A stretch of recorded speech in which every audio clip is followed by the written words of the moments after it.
There you go. Ow! Quick release.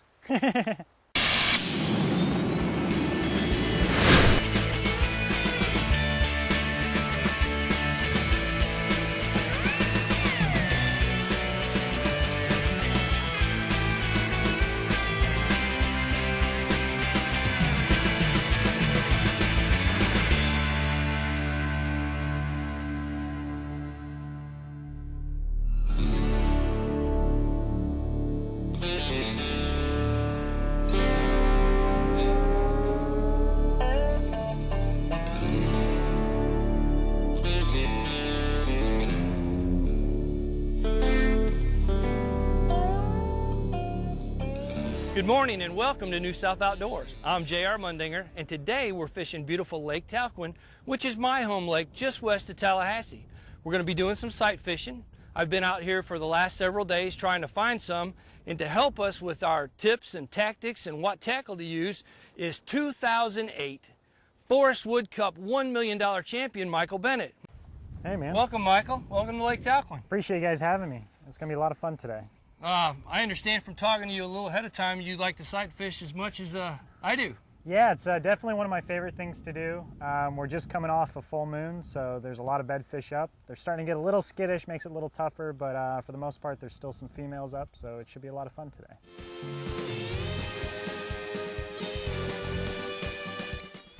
Sight fishing to me is almost like hunting. It really is. It's a lot of fun. It's a blast, and it's my absolute favorite way to fish. I look forward to this starting in right after the spawn each year. I look forward to the spawn next year. Exactly. And this time of year I go to bed, I close my eyes and I see tails moving, you know, because a lot of times when you sight fish, all you see really is a tail. You know, that's how you can tell what the fish is doing, where the fish is at. Especially some of the deeper beds are in stained water. What's the biggest fish you ever caught off a bed? Off a bed, gosh, it's actually probably not that big. It's probably just about 8 pounds.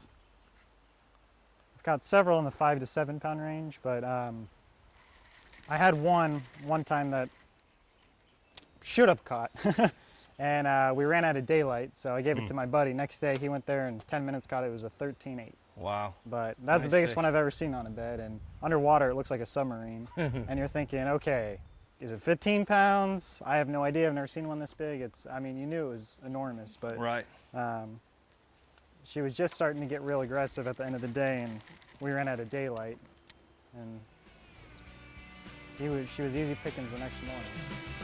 Oops, very There he smart. is. There he is. There he is. There we go.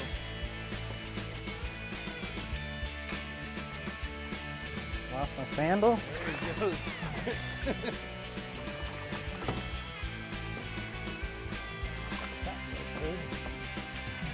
This segment is brought to you by Gulf County Tourism. Take it easier.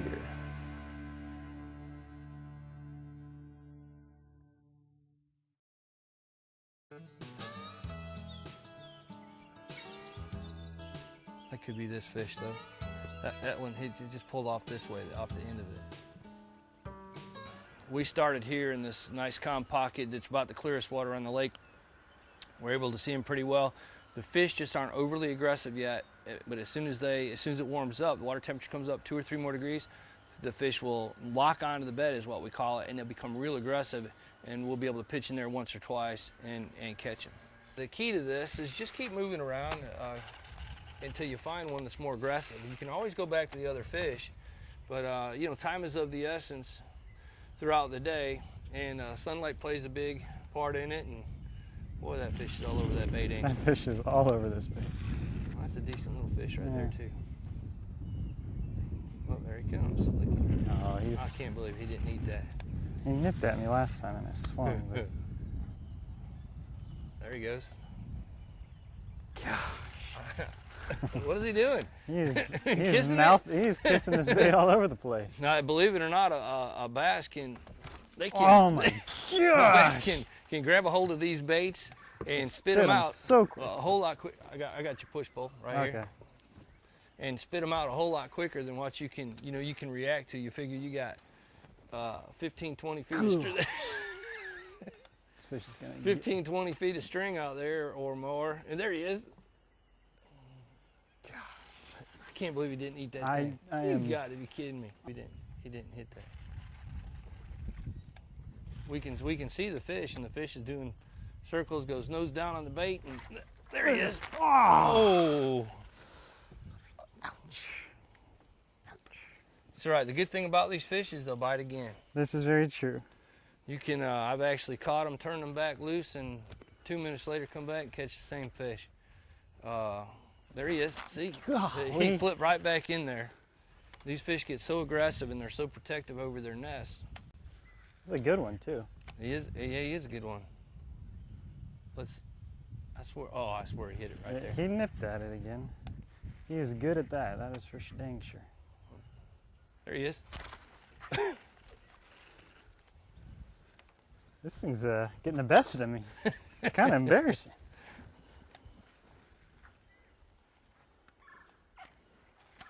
Okay.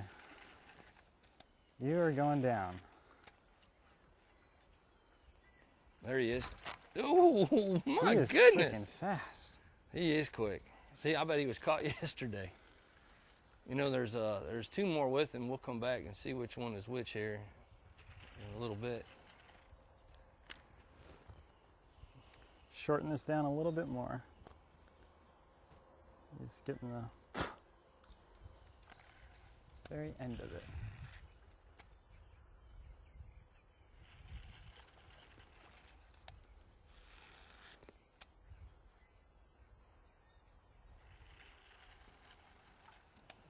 Hey, little nipper.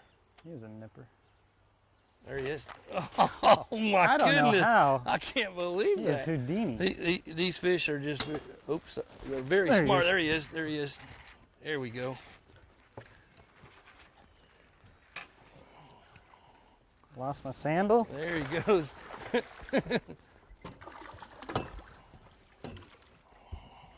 That little turd. There we go. See? All right. Chunky guy. They're nice and fat on this lake, and It's a healthy Beautiful. bass. Healthy bass. Very nice. Finally got him. Now the got ice the is best of broke. me a Now- few too many times though. It's That was a nice one. that's a very nice one, especially for the first fish of the day. How many Yeah. times you go fishing somewhere new that you've never been to? And there's another one. This place is awesome. I'm really enjoying this. We're gonna have a lot of fun today. That is a good one. That's a good one. Looky there. Looky there. Come on, buddy.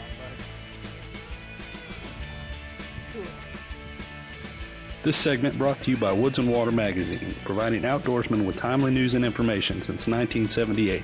Check them out on the web at www.woodsandwater.net.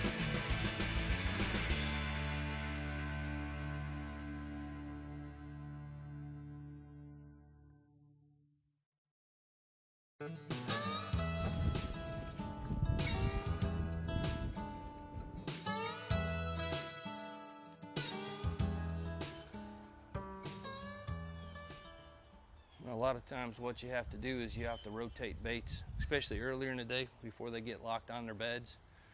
Try some different colors, some different sizes, and as you rotate them and flip different ones up there, you see how they react. And the ones that'll turn around real quick and come back right for it, that's the bait that you want to keep chunking up in there. Well, that didn't take long.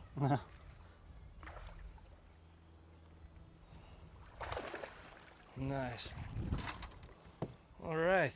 Huh? Another quality female bass. Beautiful. Get a close-up of that inside where you got that Yeah. that fish hooked in the mouth there. And you look at it. I mean, this hook gets them. And just getting it out, beautiful fish. Right there in the top, right where it needs to be. Mhm. Great. Great. Well, that's a good start. All right, we've moved another couple 100 yards. Michael's come across one who, Appears to be a little meaty. one of the bigger ones we've seen this morning. Like the cast. And as hard as it's sitting, should be very catchable upon the first or second flip up in there. Doesn't matter if you're a freshwater fisherman or a saltwater fisherman, if you've ever been red fishing or tried to sight fish before, you know that clouds and wind are a definite detriment to sight fishing. And then wind, clouds, and stained water really hurts the sight fishing. Well, this guy here too, he's mad. This one just boiled, I don't know. Yeah, he did. Look at that. Oh my gosh, that's a good fish. He didn't take that? No. Let's talk just a little bit here about the baits we've been throwing today. Michael's working a nice fish up here. Let's take just a moment to look at some of this stuff. We're throwing two main baits. One of them is a new bait out by Humdinger Baits called the Jig Dinger. And here's what they look like in the pack. What we're doing with those is tipping them with a packet craw or a Zoom Super Speed craw like this. We thread that on the back there. Also, we've been throwing a Zoom Speed Worm. Any kind of swimming worm really works for what we're doing out here. The blind casting, throwing up at the beds, letting it lay there. These already have the pre-cut tail, and they're soft, full of salt. And anything that you've seen us throw here today is available at basstacklesupply.com. That's Michael's shop. It's his online store. Make sure you visit that, basstacklesupply.com. That is a good one. That's a good one. Looky there. Looky there. Come on, buddy. Gosh. Oh, goodness.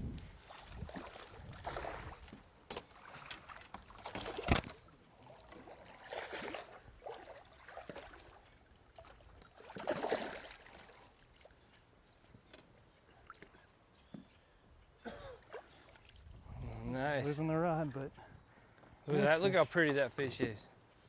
Hey, you got the rod back. yeah. Nice healthy bass. Beautiful. I don't know, 3 1/4. You teased him up with that swim bait and then... Yeah, just worked on him a little bit and finally saw him sitting there a little bit different angle and she wasn't moving, so you just hopped the jig in front of her a few times and she engulfed it. Pretty easy to do. Nice. Very good. Sweet.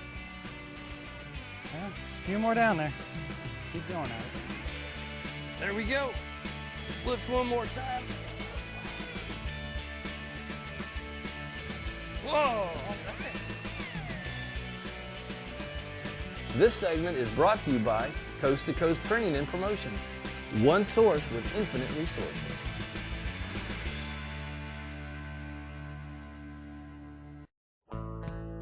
Hey, welcome back to New South Outdoors. I'm J.R. Mundinger, and our special guest today is Michael Bennett.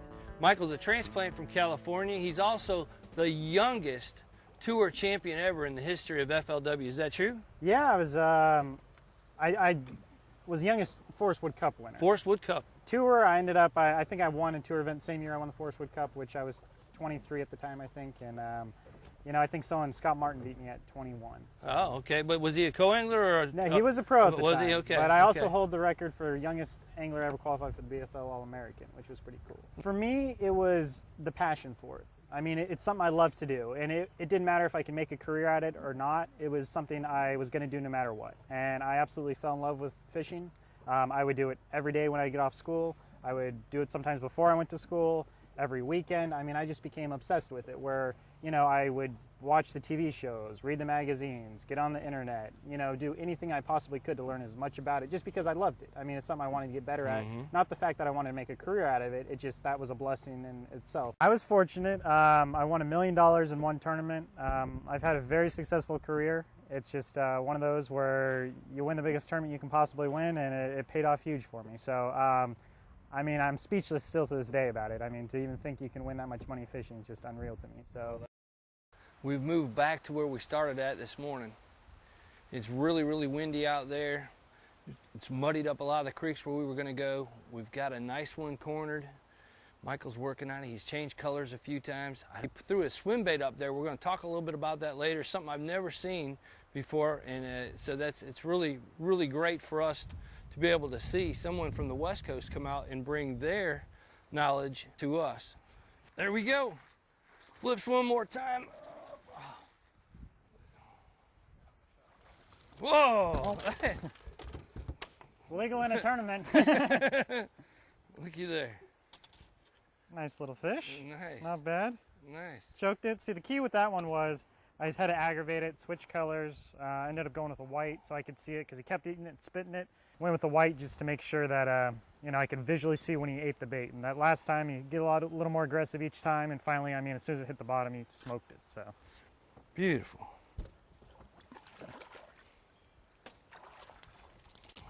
cool. And so you were using that swim bait again to get it. Yeah, that time, beginning the fish was real skittish. So I employ a Californian trick, which is throw a really, really obnoxiously big bait in the bed. This one happens to be a big swim bait. The fish ends up getting a little intimidated by it. Feels like, hey, I'm not sure, I need to protect my bed. So comes over to investigate. He started nipping at it.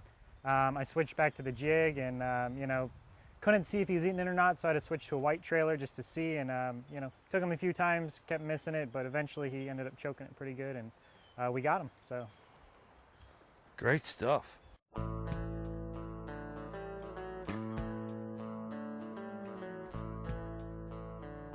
Welcome back, everyone, to New South Outdoors again. We've had a pretty good day. I'll say not a great day, but a pretty good day. We had to fight some elements. The wind we didn't anticipate. We didn't know it was going to be 15 to 25 today. All in all, I thought we had a pretty good day. I had a great time. I learned a whole bunch. I can't thank you enough for coming. no problem. And I hope we get to do it again soon. Absolutely. I had a great time. Conditions were a little tough. The fish were, obviously, I think they're starting to stage off the spawn, so they're getting a lot tougher to catch on the beds. But you're a great fisherman and enjoyed it a lot. Oh, wow. I appreciate that coming from you. It won't be too long before those post spawning start and they start attacking that buzzbait. You need to come out for that. It sounds like a great plan. Hey, thanks a lot for watching, everyone. And don't forget, you can check us out on the web at newsouthoutdoors.com or friend us on Facebook. And let's not forget Michael Bennett's new store, BassTackleSupply.com. We'll see you next week.